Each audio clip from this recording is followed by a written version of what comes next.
우리 교회가 함께 협력하고 있는 지피선교회는 지금 우리 시대 한국에서 자생적 선교단체 중에 가장 모범적으로 선교를 잘 하고 있는 그러한 좋은 선교단체입니다. 지피선교회를 맨 처음 만났을 때 저는 그 비전에 매료되었습니다. 지피선교회의 비전은 여러분 가지고 있는 그 설교 요약문에 적혀 있는데, 마지막 시대의 선교를 이끄는 공동체로 창의적 선교 전략을 가지고 서로 협력하여 현지 지도력을 개발함으로 지구촌을 신속하게 복음화하여 하나님께 영광을 돌리는 것, 이것을 지피선교회의 비전으로 삼고 있습니다. 저는 이 구절들 가운데 마지막 시대라고 하는 구절이 제 마음속에 와닿았었고, 또 한 가지는 창의적 선교 전략이라고 하는 그것이 저에게 와닿았고, 그 다음은 현지 지도력 개발이라고 하는 것에 제 마음이 쏠렸습니다. 어쩌면 선교사나 우리 모두가 할 것 없이 정말 하나님 앞에서 살아가게 될 때 가장 중요한 태도 한 가지를 꼽으라면 마지막 시대를 살고 있다라고 하는 사실에 의식이 분명히 있어야 된다는 사실입니다. 마지막 시대를 내가 지금 살아내고 있구나, 이 마지막 시대에 대한 절박감이 있을 때 선교지에서 그 선교 사명을 잘 감당할 수 있는 것이죠. 그래서 지피선교의 모든 선교사들이 코로나 팬데믹에도 참 많은 선교사들이 비자발적으로 또 자발적으로 철수하고 했던 일들이 많았음에도 불구하고 지피선교의 선교사들은 현장을 떠나지 아니하고 그곳에서 죽으면 죽으리다라는 각오를 가지고 복음을 증거하고 그 선교지를 지켰던 일들이 있었음을 보게 됩니다. 그래서 코로나가 지나고 난 다음에 한국의 많은 선교단체들이 어려움을 겪고 있습니다. 근데 그 선교단체들이 지피선교회에게 우리와 합병해달라고, 아니면 우리 훈련을 당신네 선교회가 맡아달라고 이렇게 요청하고 있는 일들이 벌어지고 있습니다. 해답은 마지막 시대라고 하는 사실의 의식이 그 모든 선교사들 안에, 또 그들을 후원하고 있는 이사들 안에 있다는 것입니다. 내가 오늘 살고 있는 이 모든 것이 마지막 시대를 살고 있는 모습이구나 라는 사실을 느끼면 느낄수록 하나님 앞에서 바르게 살 수 있는 길들이 열릴 수 있는 것이죠. 또 한 가지는 창의적 선교 전략이라고 하는 겁니다. 선교지에 나아가서 전통 가지고 선교할 수 있는 게 아닙니다. 그 시대 그곳에 맞는 선교의 전략들이 세워져야 되는데, 우리는 선교의 전략들도 내가 가지고 있는 전통적인 생각들만 가지고 그걸 그 시대에 그곳에 적용시키려고 하는 것이죠. 그러나 선교지마다 다르고 선교사가 있는 배워왔던 양식마다 다르고 선교지가 가지고 있는 문화마다 다르고, 그렇기 때문에 창의적 선교 전략이 꼭 필요한 것이라 할 수가 있습니다. 목사 선교사만 필요한 게 아니었습니다. 그래서 지피선교회는 창의적 선교 전략으로 접근할 수 있는 많은 평신도 선교사들이 지피선교를 통해서 파송되어 가고 있는 것도 볼 수가 있습니다. 그리고 또 한 가지는 현지 지도력 개발입니다. 내가 이곳에 천년만년 살겠다 생각하는 한국 선교사들의 잘못된 의식들 때문에 선교지가 망가지고 있는 일도 벌어지고 있습니다. 한국 교회도 망가지고 있는 거죠. 그런데 현지 지도력을 개발해서 이양하겠다라는 생각들을 가지고 있는 정신들 때문에 지피선교회 선교사들이 소속된 선교지마다 선교지가 훌륭하게 이양되어지고 있고, 그곳의 현지인들이 정말 마음껏 주의 복음을 증거하는 토양들이 이루어지고 있는 현상들을 볼 수가 있습니다. 마지막 시대 창의적 선교 전략, 그리고 현지 지도력 개발, 이거를 통하여서 신속하게 지구촌을 복음화해내고 하나님께 영광을 돌린다라고 하는 이 지피선교의 비전은 어쩌면 오늘 우리 시대에 우리 모두가 가져야 할 비전이라고 생각합니다. 모든 교회가 가지고 있어야 될 비전이라고 생각합니다. 마지막 시대라고 한 절박감, 이것과 함께 창의적인 접근들이 있어야 되는 것이고, 그곳에 살고 있는 다음 세대, 현지에 있는 사람들을 주의 말씀으로 잘 개발해내서 그들이 그곳에서 예수 이름 가지고 잘 살아갈 수 있게 만드는 것, 이것이 저와 여러분의 목표이고 저희 교회의 목표이고, 그리고 세상에 파송받은 선교사들의 목표가 되어야 된다는 말입니다. 어쩌면 마지막 시대라는 칠배적인 절박감, 이것이 오늘 우리에게 있는지를 늘 생각해 보셔야 됩니다. 요한계시록은 미래에 있을 심판과 재앙의 이야기가 무섭게 등장하고 있습니다. 왜 하나님이 이렇게 이 무서운 이야기를 성경의 맨 마지막 책에 찾기도 쉬운 곳에 두어서 강조하고 있는 것일까? 저는 그 이유가 경건한 삶을 살아내라고 말씀하시고 있는 것이라 생각합니다. 그러면 왜 경건한 삶을 살아야 되는가? 라고 묻는다면 그것은 마지막 시대라고 한 절박감 때문에 그렇습니다. 마지막 시대, 마지막 수확이 있을 것이기 때문에 우리 이 땅에서 경건하게 살아야 되는 것이죠. 어쩌면 마지막 시대를 살고 있는 우리에게 분명한 마지막 수확의 시기가 다가오고 있는데 그것을 믿음으로 잘 준비하기 위해서 우리는 경건한 삶을 살아내야만 한다는 말입니다. 사도 바울은 빌립보서 2장 12절 말씀에서 항상 복종하여 두렵고 떨림으로 너희 구원을 이루라 라고 하는 명령을 주고 있는 것을 볼 수가 있습니다. 사도 바울이 주고 있는 빌립보서 2장 12절의 말씀은 우리가 늘 기억해 보아야 되는 매우 중요한 문제이죠. 초대교회의 빌립보 성도들에게만 주신 말씀이 아니라 오늘 우리에게도 주시는 말씀인데 우리가 진짜 항상 복종하여 주의 말씀에 복종하여 두렵고 떨림으로 구원을 이루어가는 삶을 살아가야 된다는 말씀이죠. 왜 그렇게 해야 되는 것인가? 16절 말씀은 이런 말씀을 하십니다. 그리스도의 날에 자랑할 것이 있게 하려 함이라. 그리스도의 날에 자랑할 것이 있게 하려 함이라. 마지막 시대 마지막 수확의 날, 그리스도의 날이 다가오고 있는데 그 그리스도의 날에 자랑할 것이 있게 되기 위해서 사도 바울은 이렇게 살고 있다고 이야기하며 그렇게 살라고 교훈하고 있는 것입니다.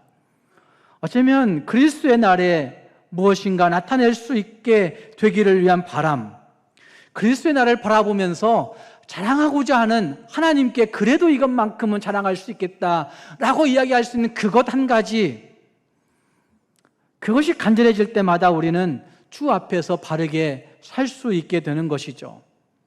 그리스도의 날에 내놓을 것이 있었으면 할 때에 한순간이라도 허투루 살아낼 수 있는 것이 없게 되는 것이죠.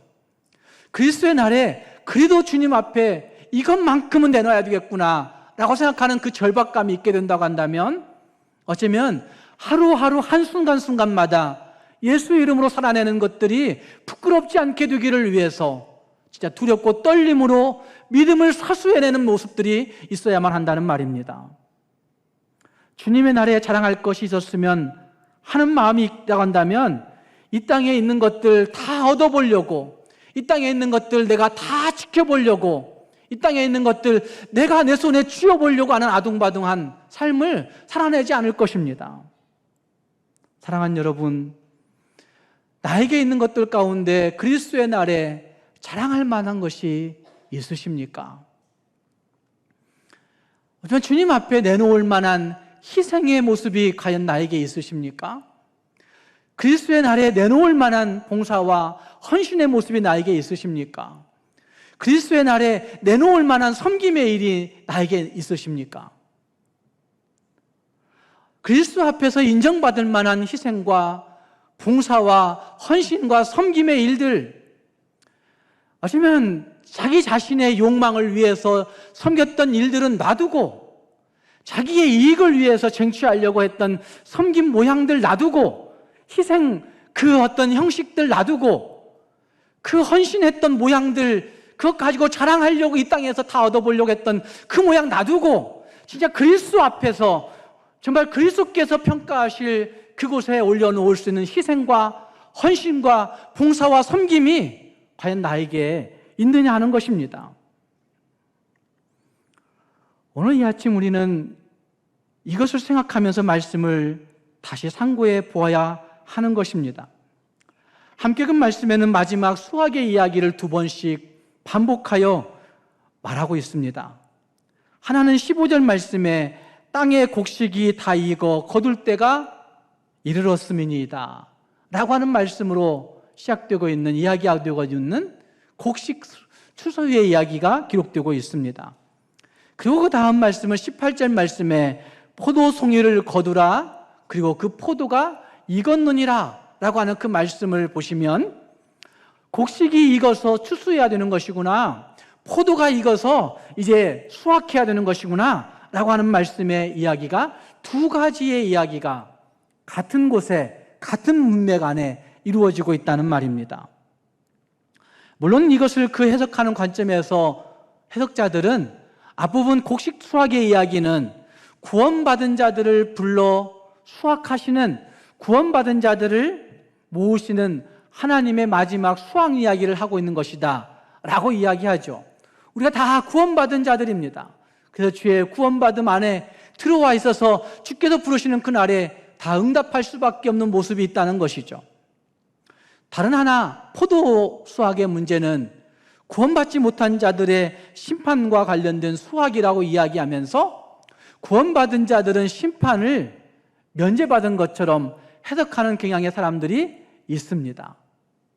그러나 분명한 것은 구원받은 자들이나 구원받지 못한 자들이나 동일하게 하나님의 심판대 앞에 서게 된다는 사실이 분명합니다. 또 한 가지 여기 읽었던 말씀 가운데 분명한 것은 그 수확을 집행하는 자가 누구인가? 그분은 인자로 대두되고 있는 예수 그리스도구나라는 사실을 볼 수가 있습니다.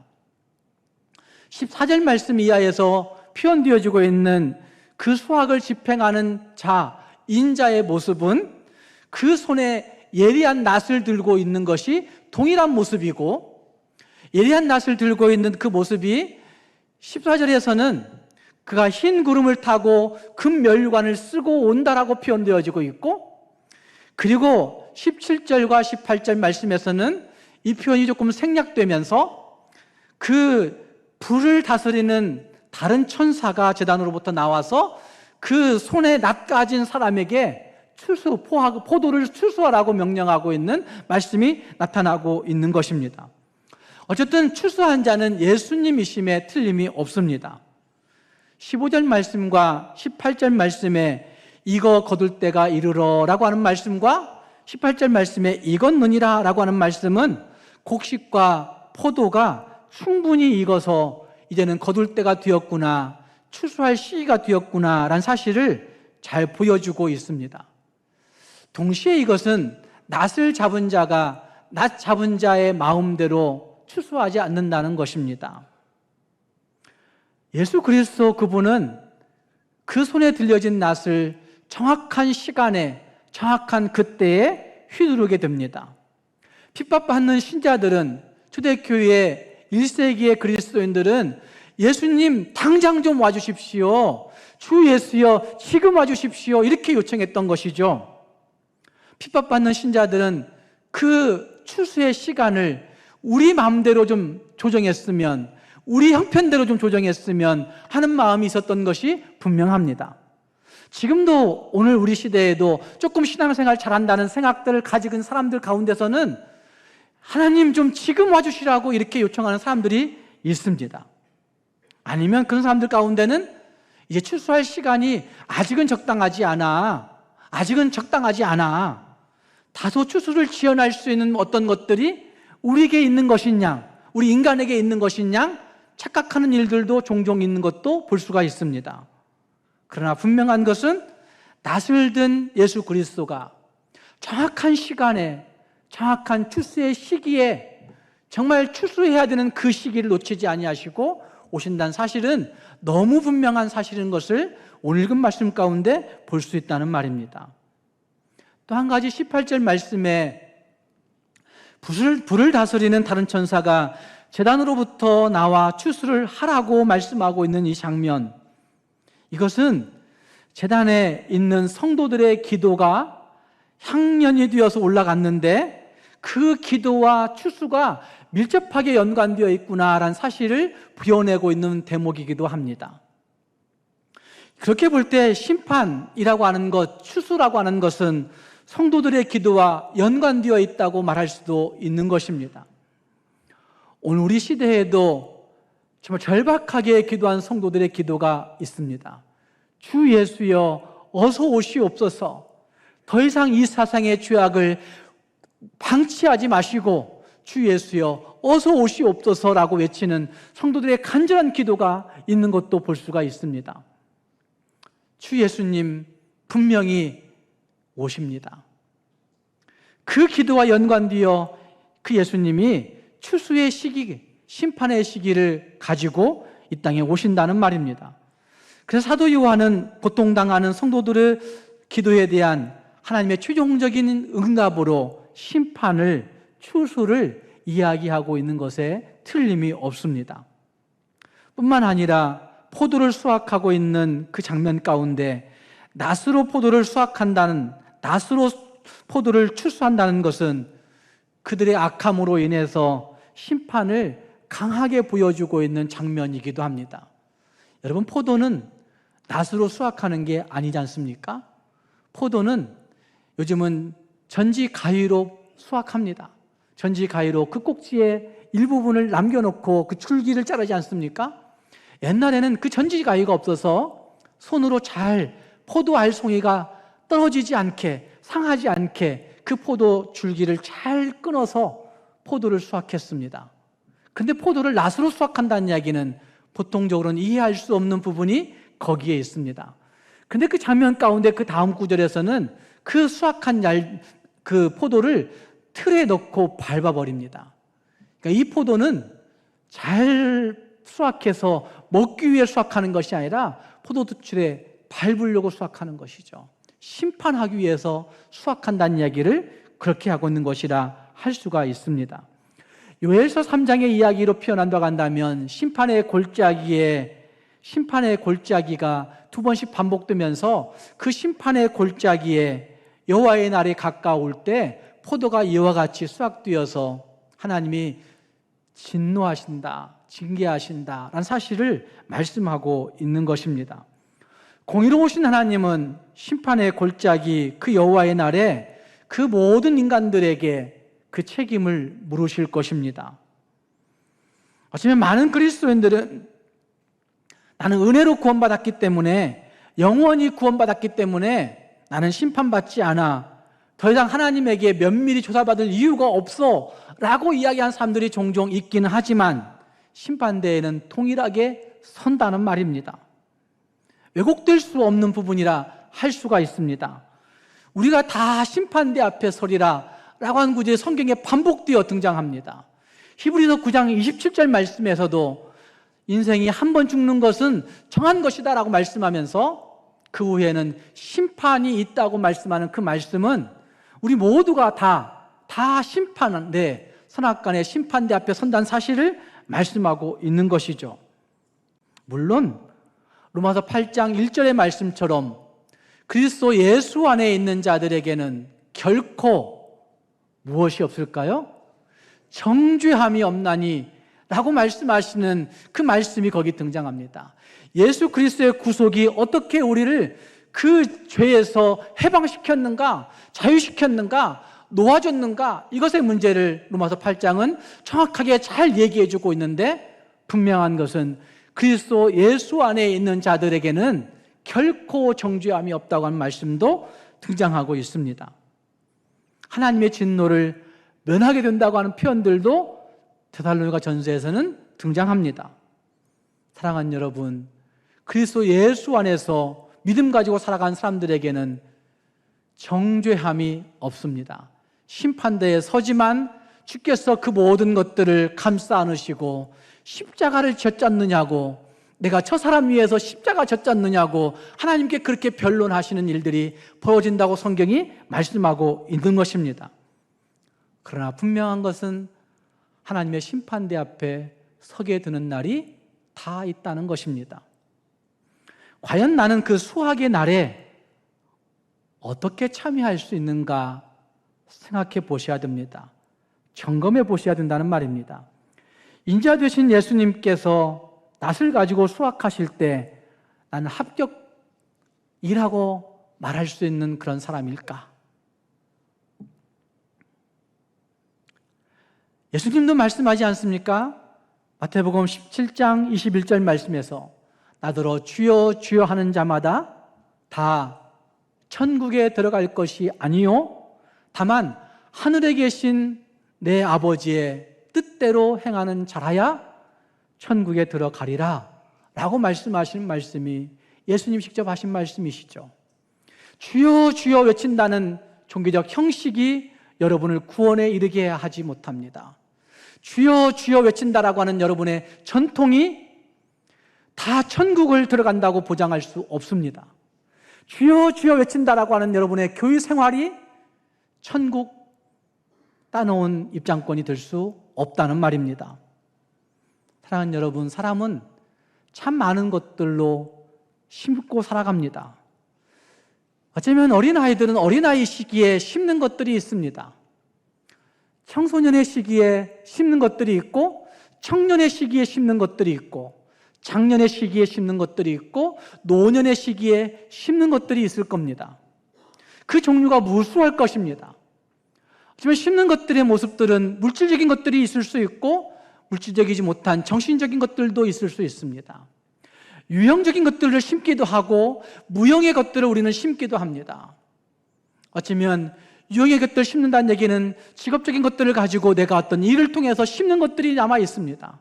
이 땅에 남겨놓을 수 있는 어떤 업적들을 심어갈 수 있을 것입니다.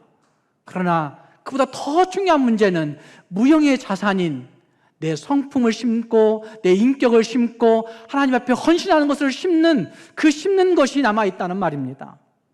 그 종류가 무수할 수 있습니다. 그런데 그 종류 무수함을 두 가지로 요약해 본다고 한다면, 한 가지는 육체를 위하여 심는 것인가 하는 문제와 성령을 위하여 심는 것인가 하는 문제일 것입니다. 육체를 위하여 심는다는 얘기는 결국 자기 자신을 위해서 심는 것이죠. 갈라디아서 6장에서 말씀하고 있는 것처럼 육체를 위하여 심는 것들은 자기라고 하는 것을 위해서 심는 거예요. 자기 자존심을 위해서 심는 것이고, 내가 이제까지 누려왔던 것들, 자기 욕심을 위해서 심는 것이고, 자기 이익을 위해서 심는 것이고, 자기 명예를 위해서 심는 것이고, 자기가 얻고자 하는 어떤 것, 그것 때문에 심는 것 아니겠습니까? 그것 때문에 헌신도 하죠. 그것 때문에 교회 생활을 하는 것이죠. 그것 때문에 교회에서 여러 가지 모양으로 경건한 척, 의로운 척하고 세상을 살아갑니다. 자기라고 하는 장벽을 넘지 못하면 육체로 심는 것의 장벽을 넘지 못하는 겁니다. 자기 그것, 자기 이익, 자기 명예, 자기 욕심, 자기 자존심, 자기 생각, 자기 어떤 경륜, 자기 전통, 그것을 넘지 못하면 우리는 육체로 심는 자에 불과하다는 말입니다. 육체로 심는 자들은 육체로부터 썩어진 것을 거둔다고 말씀합니다. 성령을 위해 심는 자들이 성령의 열매를 맺게 되는 것이죠. 그건 매우 무형적인 것일 때가 많이 있습니다. 사랑하는 여러분, 여러분 무엇을 심고 무엇을 수확하기를 원하십니까? 오늘 우리가 사는 것은 다음 세대를 위해 산다고 얘기하는 사람들이 있습니다. 자녀를 위해서 살고 있지, 정말 자녀를 위해 살고 있는 겁니까? 자녀가 잘 돼서 내가 좀 높아지고자 하는, 내가 좀 바깥 나가서 좀 의시되고 싶은 거잖아요. 내 아들 그래, 내 딸 그래. 다 자기를 위해 살고 있는 거예요. 다음 세대를 위해서 심는 것은 무엇일까요, 여러분? 다음 세대를 위해 심는다는 얘기는 기도를 심는 것이죠. 다음 세대를 심는다는 얘기는 감사를 심는 것이죠. 다음 세대를 위해 심는다는 얘기는 여러분의 헌금 생활을 심는 거예요. 여러분이 헌금을 하는 것은 부모들을 보면서 자녀들이 헌금을 배워요. 저는 저희 아버지를 보고 헌금을 배웠어요. 저희 어머니를 보고 헌금을 배웠어요. 하나님의 것은 분명히 떼어서 11조 해야 된다. 그건 도둑질하는 것이다. 이 말을 배웠어요. 그러니까 11조 정확히 해야 되는 것이죠. 근데 목사가 그거 안 가르치면 안 한다고 얘기하는 사람들, 여러분 다음 세대에게 뭘 가르치고 있는 거예요 도대체? 헌금도 심는 것이죠. 성품도 심는 것이죠. 봉사를 심는 것이죠. 희생하는 것 심는 것이죠. 양보하는 것도 심는 것이죠. 이해하는 것도 심는 것이죠. 다른 사람들의 모든 일들 가운데 온유한 심령으로 그들을 품어서 양보하는 것, 이거 심어야만이 되는 문제죠. 부모들을 보니까 전혀 그렇지 않아요. 그러니까 자녀들이 그것 보고 그렇게 살지 않는 거예요.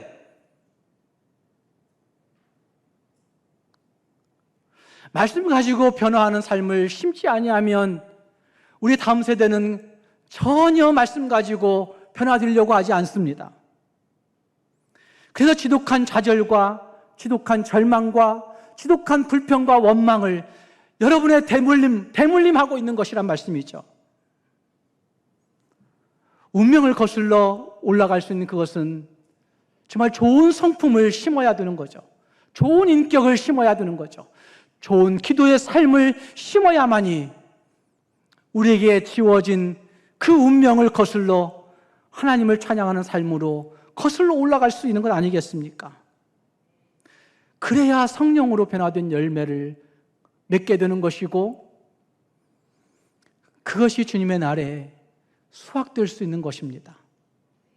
사랑하는 여러분, 우리가 심는 모든 것들이 마지막 시대, 마지막 수확의 날이 분명히 있습니다. 그 누구도 어길 수 없는 것들이죠. 그 마지막 수확의 날에 여러분은 무엇을 수확할 것이라고 생각하십니까? 하나님이 기뻐하시는 성령의 열매를 잘 수확할 수 있는 저와 여러분이 될 수 있기를 주님의 이름으로 축복합니다. 또 한 가지는 마지막 그 재앙의 날에, 마지막 그 수확의 날에 우리는 찬송을 준비해야 합니다. 함께 읽은 말씀 15장 말씀은 요한계시록의 굉장히 짧은 장 중에 하나입니다. 그런데 그 장의 1절 말씀은 그렇게 시작하죠. 곧 마지막 재앙이라, 마지막 재앙이라, 이런 말씀이 시작되고 있습니다. 그리고 마지막 재앙의 그 모습 가운데 2절 이하에서는 찬송하는 일들이 벌어집니다. 이기고 벗어난 자들이 유리 바다가에 서서 하나님의 검은고를 가지고 모세의 노래, 어린 양의 노래 부른다고 이야기합니다. 모세의 노래라고 한 얘기는 출애굽기 14장, 15장의 배경을 가지고 보아야 되는, 홍해에서 구원받은 후에 그 모세가 하나님을 찬송하는 찬송의 역사를 여기 말하고 있는 것이죠. 구원받은 자의 찬송을 부르고 있는 그 모습이라는 말입니다. 어린 양의 노래라고 하는 얘기는 예수로 말미암아 구속받은 자들이 이제는 정말 새롭게 된 그 구원의 은총을 가지고 하나님을 찬송하는 예수 그리스도의 노래를 부르고 있는 그 모습이 거기에 등장하는 겁니다. 승리자들의 노래, 이긴 자들의 노래가 거기에 등장합니다. 여러분, 무엇을 이긴 것이죠? 읽었던 말씀 가운데 보시면 거기에 그런 말씀이 있습니다. 짐승과 그의 우상과 그의 이름의 수를 이기고 벗어난 자들이, 이렇게 얘기하죠. 이기고 벗어난 자들이, 짐승과 그의 우상과 그 이름의 수를 이기고 벗어난 자들. 이것은 요한계시록에 계속 반복되어 나온 얘기죠. 어떤 때는 짐승, 어떤 때는 용, 어떤 때는 뱀, 어떤 때는 우리를 유혹하는 마귀의 이야기로 기록되어 가지고 있는 그 모든 것들을 이야기하고 있는 부분이라 할 수가 있습니다.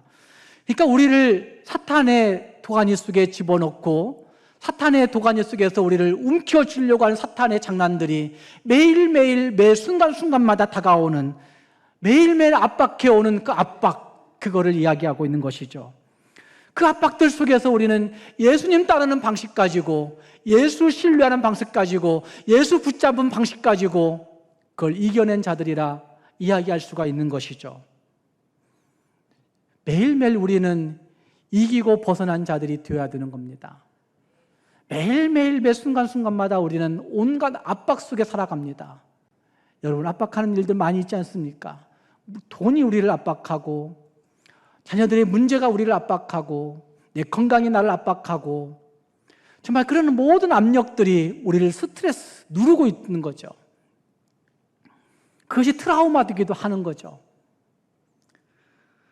그러나 진짜 그 많은 압박들이 있을 때 그리스도인들은, 그 많은 압박들이 우리를 짓누를 때 구원받은 성도들은 하나님을 노래하게 된다는 사실을 이 구절은 우리에게 말해주고 있는 것입니다. 이기고 벗어난 자들이 하나님을 찬송하게 된다라고 말하고 있다는 말입니다. 사랑하는 여러분, 거룩함을 지키기 위해서, 경건함을 지키기 위해서 매일매일 몸부림치지 않으면 안 되는 것입니다. 이겨내기 위해서, 승리하기 위해서, 벗어나기 위해서 그렇게 하나님 앞에서 몸부림쳐야만 한다는 말입니다. 하지만 그 방향이 정확하게, 무엇이 정확한지는 잘 모를 때가 있습니다.